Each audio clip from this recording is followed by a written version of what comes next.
Yeah, my name is Amber and I work in the Employee Wellbeing Service in Cwmtaf Morgannwg University Health Board.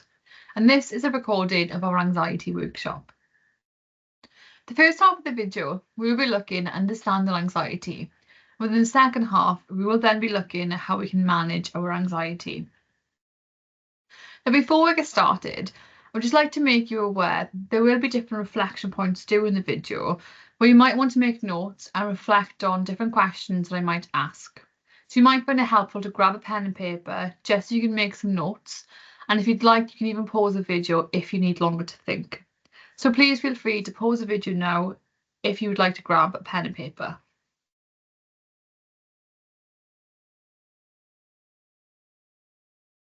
We have a number of demands placed on us by ourselves, others, work, and society. And sometimes when an imbalance occurs, or in other words, too much to do and not enough time, we can experience unpleasant or distressing emotions and feelings.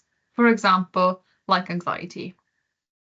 Today's session aims to identify resources that we have or that we can learn to help us manage feelings of anxiety. Now, before I bring up the next slide, I'd like you to think of the definition of anxiety. What is anxiety? If an alien from Mars came down to Earth, how would you describe anxiety to this little alien? Please feel free to pause the video here to discuss this further.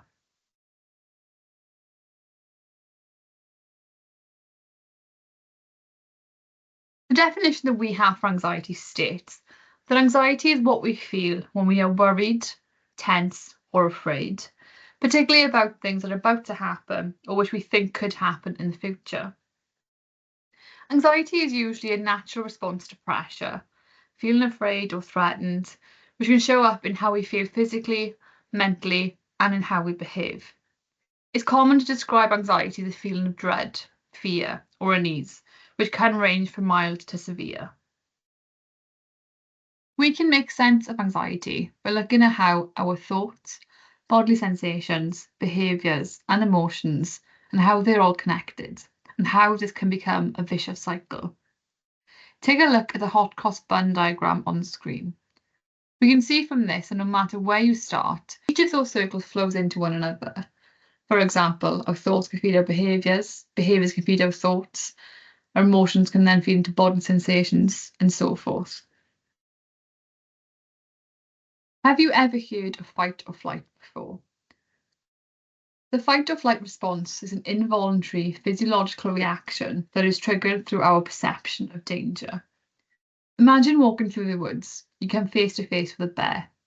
Your heart starts beating fast, your muscles tense, you are intensely alert, and for a split second, you are paralysed with fear. Then you make a decision. You decide to either defend yourself or to run. This is the fight or flight response. Now, fight or flight is useful for those life or death situations. However, a perception of danger doesn't have to be physical. It can also be psychological. For example, if I was to make a speech in public. If I was to make a speech in public, I might feel anxious. And when we feel anxious, our fight or flight response is triggered. It's triggered in order to prepare our bodies to respond to that perceived danger, resulting in physiological symptoms, similar to the ones we can see on the screen. For example, our sympathetic nervous system is activated, adrenaline glands are triggered, an increased heart rate, blood pressure, and breathing rate. However, making a speech in public is not a life or death situation, but my brain isn't aware of this. All my brain is aware of is that I'm anxious and I have to act accordingly. Therefore, we might struggle with anxiety because our fight or flight response is being triggered too easily and too frequently. So what does this feel like? When our fight or flight response is activated, we might experience a lot of sensations within our body. For example, our heart might beat faster. This happens to enable more blood to the muscles to enhance their ability to run away or to fight. Our breathing becomes quicker and shallower. So by breathing quickly, this allows us to breathe in more oxygen to power the muscles, and this makes the body more able to run away or to fight. A muscle tense up. This allows our muscles to harden, so if we need to fight, we can hit harder. We might also feel sick and have a dry mouth. Now, we are constantly producing saliva and digesting food. However, in that moment, if you're face to face with a bear, that is no longer important. The body shuts these systems down quite quickly and uses that energy for better uses. For example, for the muscles in our legs to help us run away faster. As a result of this happening very quickly, we might then feel sick and have a dry mouth. There are many examples of what happens to the body during fight or flight. If you'd like to read more examples, please feel free to pause the video to read more. Now we've looked at how anxiety can affect our body. Now let's look at how anxiety can affect our thoughts. On the screen, there's a few examples of how anxiety can affect our thoughts. You might hear of these being described as what we call cognitive distortions. A cognitive distortion is a thought that causes a person to perceive reality inaccurately. It involves a misinterpretation or misapplication of information, often resulting in negative thoughts or emotions. Let's start with mind reading. Now, mind reading is where an individual will assume they know others' thoughts or feelings without evidence, which can lead to anxiety. For example, I might say, they will be my friend, I'm not cool enough. I have no evidence to back this up. With mind reading, I assume that's what they think. Another distortion is fortune telling. This is where we predict a negative outcome without realistically considering the actual odds of that outcome. Next, we have personalizing. This is where you believe that things are connected to you, even though you have nothing to do with the situation. For example, if my friend moved to a different village and they didn't get on with their job, didn't enjoy the village, I might assume it's my fault because I wasn't a good enough friend. Next, we have self-critical. We are often very self-critical to ourselves, and we are often our own worst critic. We often think that if we're horrible to ourselves right in the moment, we will never make that mistake again. However, this usually doesn't work. We're human, we will always make mistakes, and being self-critical just adds another layer of anxiety on top and actually does not help. Next, we have should or must. Now, I might have a rule that I should go to the gym 3 times a week. That in itself is not a bad rule and actually quite healthy. However, these types of statements become unhelpful. We place unreasonable demands or pressures on ourselves. For example, if I was to have a rule saying things such as, I should always get things right, or I must never upset my partner, using should or must in this way often leads to unrealistic expectations. And we can then run the risk of these becoming embedded into our daily life, but we don't often notice them. Next, we have all or nothing. All or nothing thinking, also known as black and white thinking, is another cognitive distortion that splits experiences into absolute categories, such as entirely good or entirely bad. If I was to give a presentation and I did 9 slides very well, and on the last slide I really messed things up, an all or nothing mentality would mean that I would be very upset with myself because I messed up the 1 slide. I either do all 10 slides perfectly or nothing at all. Next, we have catastrophizing, or in everyday terms, people might know this as making a mountain out of a molehill. People often assume this is a good strategy, but in reality, all they're getting is significant increase in their anxiety levels. Next, we have negative bias. This is where we have a tendency to ignore positives and focus exclusively on the negatives. And finally, we have overgeneralization. This is where we make broad interpretations from a single event. For example, I might say, I felt awkward during my job interview, therefore I'm always awkward. Okay, so now we spoke about how anxiety affects our thoughts. Now let's look at how anxiety can affect our behaviours. First on the screen, we can see avoidance and withdrawal. As human beings, it's normal for us to avoid the things that make us feel anxious or afraid. After all, you likely wouldn't pet an angry dog if you thought it was going to bite you, or do something harmful that would put yourself or someone you love in danger. For the most part, avoiding these kinds of situations is totally normal and helps to keep us safe. However, avoidance can be a tricky one, because while we feel like it's helping at the time, Avoiding the things that make you feel anxious can actually do more harm than good. And in fact, this is known as the anxiety cycle in psychology. Now, what the anxiety avoidance cycle describes is when we have a feeling of anxiety or panic, that creates negative feeling about a situation. As a result, we might then avoid said negative situation that we know might trigger off anxiety for us. Because we avoided that situation, we then have instant relief because we cancelled those plans that we were anxious about making in the first place. That then reinforces that idea. You begin to train your brain to avoid things that make you feel anxious. And as a result, the next time you have an anxious thought, you will then avoid it, feel relief, reinforce. That's what's known as the anxiety avoidance cycle. The next behaviour we have on the screen is what we call safety behaviours. Now, safety behaviours is very similar to avoidance. This is a more subtle form of avoidance. If I was particularly anxious about going out shopping, I might have a condition that I will still go shopping. However, I must have someone to go with me. So maybe a family member or a friend. That's what's known as a safety behaviour. I'm not directly avoiding going shopping, but I will only go shopping if I have somebody with me. Again, with safety behaviours, although it sounds like a good thing initially, in the long run, what if that individual can't go shopping with me? How will they then cope with that? We can't always rely on other people, therefore safety behaviours are not always a good thing. We can also feel fidgety, restless, and we can also pace a lot too. When we are anxious, we have a built up energy. This is due to the fight or flight response. And as we mentioned earlier, because we're usually anxious over a psychological threat rather than a life or death situation, we have that built up energy that we need to be using to either run away or to fight. And because we're not running away or fighting, we need to get this energy out.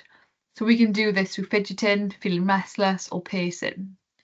If you have that built up energy within you and you went for a run or for a walk or to the gym, you'd get that excess energy out quite quickly. However, if you don't exercise when you have that energy, you might get that out through being fidgety, pacing, etc. We then have drinking more alcohol or comfort eating. Now, while a glass of wine at the end of a busy week might relieve some stress initially, in the long term, that might cause you to have more stress. The next day, you might have a hangover. You might have the anxiety that comes with a hangover, plus all the other thoughts you were thinking initially. So although it might initially let some of that stress out very little, it'll actually cause you to feel more anxious at the end of the day or the next day. We might also comfort eat. Now, again, similar to alcohol, while eating in the moment might feel good to have a treat after a bad day, we can't solely rely on eating food to bring us that comfort when we experience unpleasant emotions like anxiety. It's important we try and challenge that thought rather than trying to mask that through comfort eating or drinking more alcohol.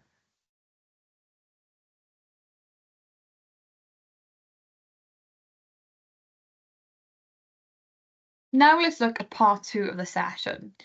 Part 2 of the session, we are now going to look at how do we manage anxiety. First of all, we're going to look at externalizing anxiety. Externalizing anxiety allows us to learn that our anxiety isn't necessarily us. It's an experience that happens to us, but we aren't anxiety. We have a choice how we respond to our emotions. We don't have to let our anxiety control us or hold us back in life, regardless of how intense it feels. So rather than saying, I'm anxious, we could say, I'm Amber and I feel anxious. That's what we mean by externalizing anxiety. I want you to take a few moments and think about, when are you not anxious? There will be exceptions throughout your day or throughout your life where you are not anxious. I want you to reflect on these periods and think about what is different during that time that you're not anxious. How come you are not anxious in that moment? Because it is impossible for us to be anxious 24/7.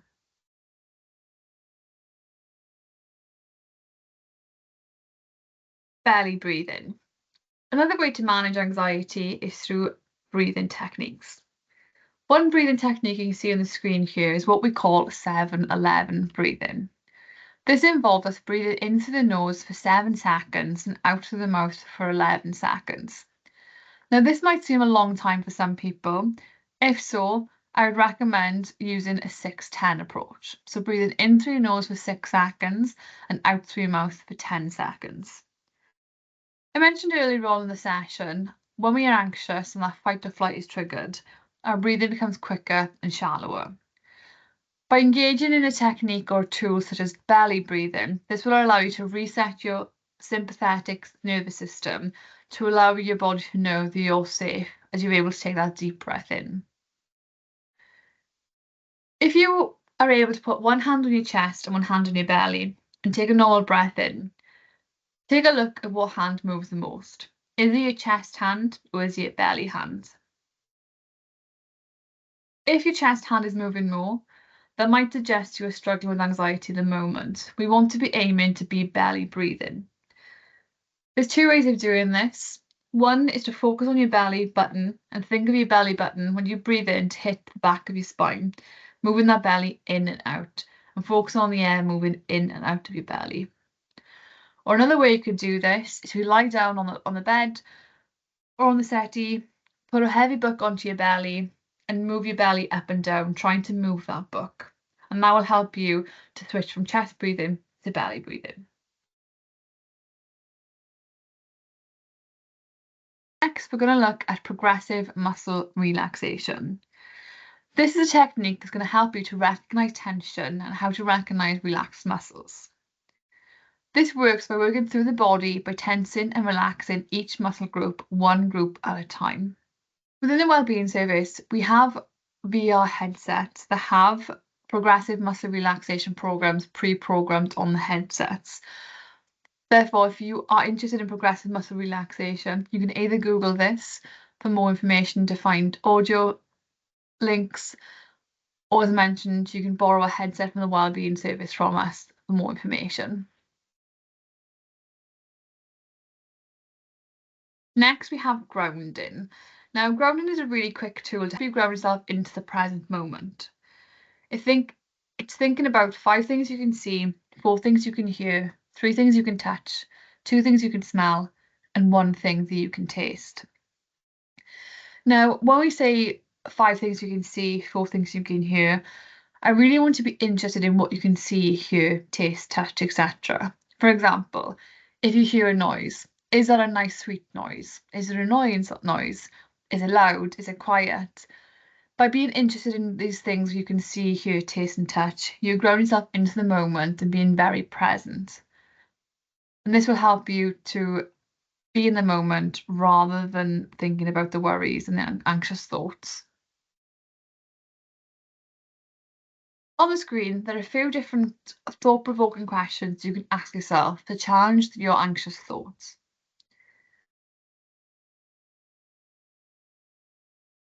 Therefore, the next time you're anxious, try ask yourself the following. Is this thought a fact or an opinion? Usually, when we have a thought, because it's our thought, we typically take it as a fact. However, if you take time to write out, do you have evidence to support this thought or evidence to go against this thought? This will really help you to find whether it's your fact or your opinion. Will this matter in 5 years' time? This question really helps put things into perspective. If you're currently very anxious or worried about something in particular, if you ask a question of will this matter in 5 years' time, and it doesn't matter in 5 years' time, it will help you to think, why am I letting this thought consume my day at the moment? And finally, what would I say to a friend experiencing the same thought in the same situation? Now, we are very good at giving advice to our friends, to our loved ones, to people that we care about, and typically give good advice. However, when it comes to us, we don't tend to listen to our own advice. Therefore, the next time you have a situation that you'd like advice on, write out the scenario, pretend that it's your friend experiencing this situation, and write out what advice would you give to that friend in that situation. Once you've finished, reread that, and then turn the narrative to now think of yourself in that scenario. And remember, your worth is good advice you give to your friends as well.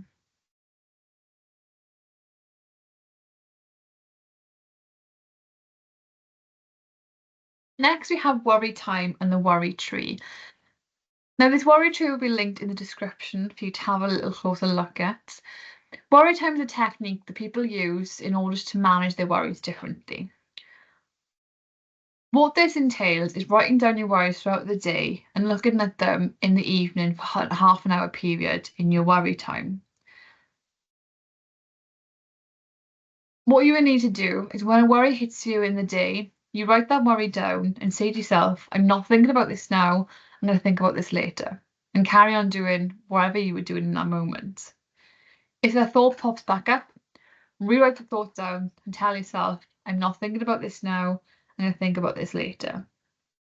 You continue doing this all throughout the day, and when you have your thinking time in the evening, let's say for example 5 o'clock in the evening for half an hour, in that half an hour you can spend that time dwelling and thinking upon the worries.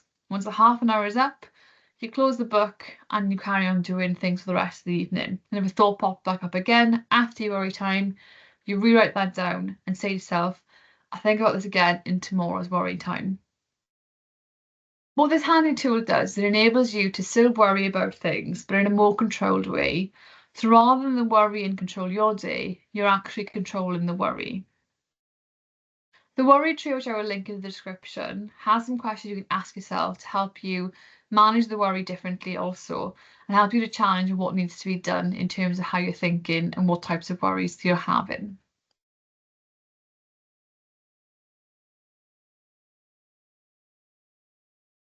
Next, we have diffusion.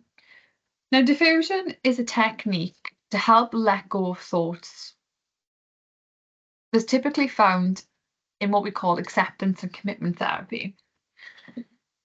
Now, the analogy of a chessboard is going to ask you to imagine yourself as being a chessboard. And on top of you, you have all of these pieces. These pieces represent your thoughts. Some of these pieces represent helpful thoughts. Some of them represent your unhelpful thoughts. These pieces are always fighting with each other to try and get control of the board. But what we often do, we jump into the middle of that fight, trying to get rid of the unhelpful thoughts. Now, there's a couple of problems with this. Firstly, there's an infinite number of pieces and an infinite number of both helpful and unhelpful thoughts. And we will never get rid of all the unhelpful thoughts. Secondly, fighting with the unhelpful thoughts often makes them stronger. So what do we do instead? Diffusion is about taking a step back and just being the board. Recognizing that struggling with an unhelpful thought often feeds them. And recognizing that we don't have to be in the battle, we can just be the chessboard and be free to live our lives.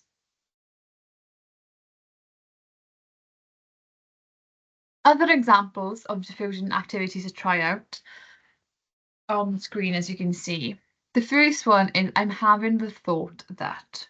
This allows you to create space between yourself and a thought that you're having. So I might say, I'm having the thought that I'm feeling anxious about a particular situation. That's creating the space between yourself and the situation by saying that sentence and having the thought that. The next we have thank you mind. If you have an anxious thought or worry that pops into your mind, you can thank your mind for the reminder, saying thank you mind for that. I'm going to carry on doing the rest of my day. You're acknowledging that you've had the thought, but you're acknowledging that you're not going to fight with that thought any further. Next, we have cartoon character. This technique involves using a voice of a cartoon character. When Nancy thought that I'm not good at anything, if I said that in the voice of Mickey Mouse, that would make it quite comical and take the sting away of the fact that I said something very nasty to myself. So again, it's a diffusion technique to help you let go of that nasty thought. And finally, we have happy birthday. So very similar to the cartoon character diffusion technique. If you had something nasty, if you had a nasty thought going on, again, something similar as I'm not good at anything, if I sung that in the tune of happy birthday, again, that takes the sting away from that, enables it to be a bit more comical.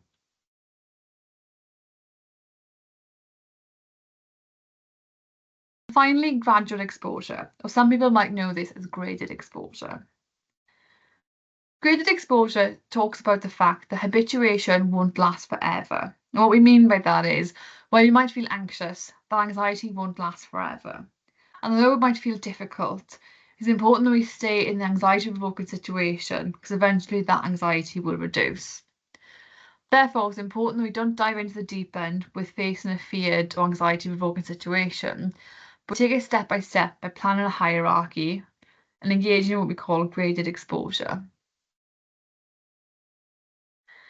An example of a hierarchy of graded exposure, as you can see on the screen, looks something similar to this. This example involves a spider. Now, graded exposure has a goal in mind, and rather than doing that goal straight away, you have smaller goals enabling you to reach that goal by taking it step by step. As you can see on the screen here, the first step is to think about a spider, which is causing this person 10 out of 100 anxiety. The next step is to watch a video of a spider, which is causing 20 out of 100 anxiety. They're then going to sit in a room with a spider in a container. Then going to sit in a room with a spider out of the container. They will then watch someone else handle a spider in front of them. And then finally, they will handle the spider. What you will find with graded exposure is if you get to say step 3 and step 4 seems too much, go back down the ladder and keep building up until you feel able enough to move on to the next step. The important thing is here that we are purposely provoking anxiety, and it's important to try and stay in there and facing the fear and doing it anyway.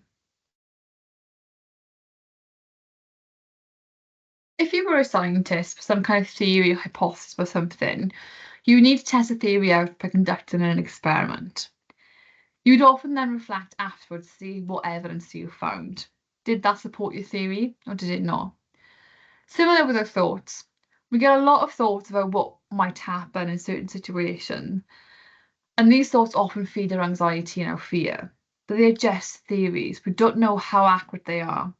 So exposing ourselves to a fear is like conducting an experiment, testing out the reality of our thought, then we reflect afterwards.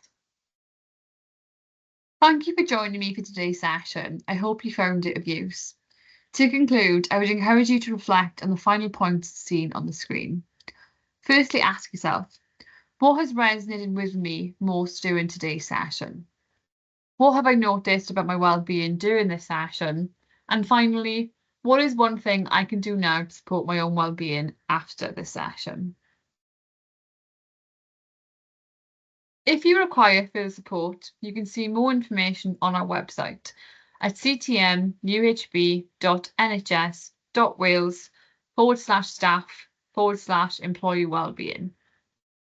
Here you will find links to our access form and our emotional care pathway, which highlights all of our services. Also remember, you have access to Vivup. Vivup not only provides 6 counselling sessions for staff, they also have a 24/7 telephone helpline, which staff can access 24/7, 365 days a year. This can be accessed through their telephone number on 033 03 800 658. I hope you enjoyed today's session and take care. Thank you.